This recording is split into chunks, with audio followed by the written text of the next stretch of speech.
Hello! அனைவருக்கும் வணக்கம். So, இன்னைக்கு என்ன மினி விலாக்ன்னு பார்க்கலாமா? நேத்து வந்து எனக்கு ஒரு விஷயம் ரொம்ப தோணிக்கிட்டே இருந்தது நேத்து நைட்டு ஃபுல்லா. ஸோ, அத தான் உங்களோட ஷேர் பண்ணிக்கணும் அப்படின்னு நெனைக்கிறேன். என்னாச்சுன்னா லாஸ்ட் 2 டேஸா ரிஷிக்கு வந்து ரொம்ப ஹெவி ஃபீவரா இருந்தது. ஸோ, நேத்து வந்து ஹாஸ்பிட்டல் போயிருந்தோம். இப்போ என் ஹஸ்பண்ட்க்கு வந்து டைமிங் வந்து மதியம் 11 டூ நைட் 8 மாத்திட்டதுனால, அவர் ஆஃபீஸ்லேருந்தே நைட்டு 9:00 தான் வந்தாரு. ஸோ, வந்த உடனே ஹாஸ்பிட்டல் போயாச்சு.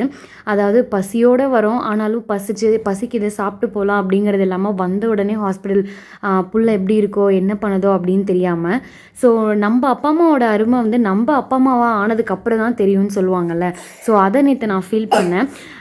எங்க அப்பா அம்மாவுக்கு வந்து 10 இயர்ஸ் குழந்தை இல்லாம பொறந்ததுனால, சும்மா ஒரு 4 வாட்டி இருமுனதுக்குலாம் நான் ஹாஸ்பிட்டல் போயிருக்கேன். இது வந்து நான் பெருமையா சொல்லல. அப்ப யோசிச்சு பார்க்கும்போது எனக்கு அது ரொம்ப கடுப்பா இருக்கும். இப்ப யோசிச்சு பார்க்கும்போது ரிஷிக்கு உடம்பு சரியில்லன்னும்போது 3 நாளா நான் எனக்கு சரியான தூக்கம் இல்ல. சரியா சாப்பிடல. ஒரு நிம்மதி இல்லாம இருந்துச்சு ஒரு 3 டேஸா. ஸோ அப்படி தானே நம்ப அப்பா அம்மாவும் இருந்திருப்பாங்க அப்படின்னு தோணுச்சு. அண்ட் இப்போ அவங்களுக்கு எவ்வளவோ உடம்பு சரியில்லனா கூட என்கிட்ட சொல்லவே மாட்டாங்க. சொன்னா நான் கஷ்டப்படுவேன் அப்படின்ட்டு. உங்க அப்பா அம்மாவ பத்தி கமெண்ட்ஸ்ல சொல்லுங்க.